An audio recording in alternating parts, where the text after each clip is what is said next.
Welcome to Baseball America's Quick Hits. I'm Carlos Colazo, joined today by Geoff Pontes, a prospect guru at Baseball America. We're talking Cade Cavalli, one of the best pitching prospects in the national system, maybe one of the best pitching prospects in baseball. Geoff, what can you tell us about Mr. Cavalli? Sure. Somewhat highly touted college arm, right-hander, taken in the first round back in 2020.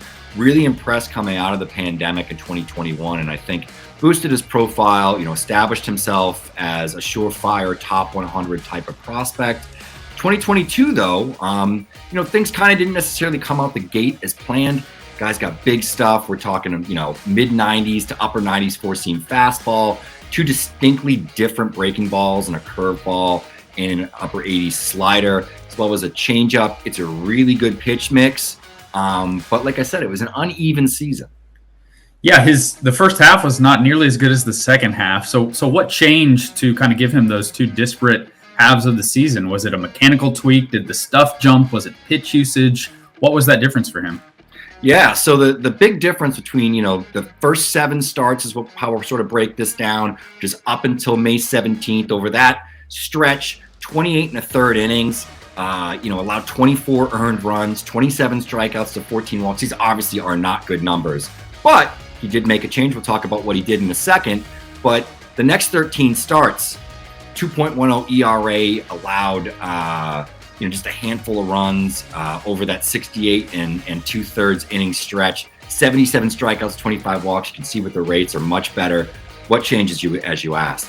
The big change was his pitch usage. Early on over those first 7 starts, he was throwing his fastball nearly 60% of his slider and his curveball were used interchangeably, wasn't using the changeup as much. Made a slight tweak in terms of his pitch usage, was under 50% in the fastball over those final 13 starts, started using the slider less, started using his curveball almost twice as much as he was before, and started using his changeup more as well.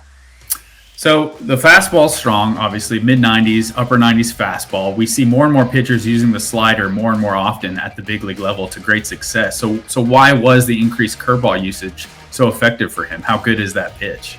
Yeah, and I think when we talk about a curveball like Cavalli's, it's not one of these sort of rainbow 12-6 curveballs in the upper 70s that we're used to. This is a pitch with 2 plane break. It's pretty slurvy. It's in the mid-80s. So I think his curveball is probably a lot like a lot of other people's sliders. His slider is a little bit more like a cutter. But the reason that this pitch works is because it does a few things really well that drive great results. It has a really high ground ball rate. We're talking over 70% of the time on contact, he's putting the ball on the ground. That's obviously really valuable when you're a swing and miss guy like he is. And he also gets more whiffs on that pitch than he does in his slider or in his fastball or in his changeup. So throwing his best pitch more often led to weaker contact, led to more swings and misses, led to more strikes, led to more success. Probably not the craziest formula there. Throw your best pitch more often, get better results. Thanks for the breakdown, Geoff. That was Cade Cavalli, one of the more exciting prospects in baseball. For Geoff, I'm Carlos Colazo. Thanks for watching.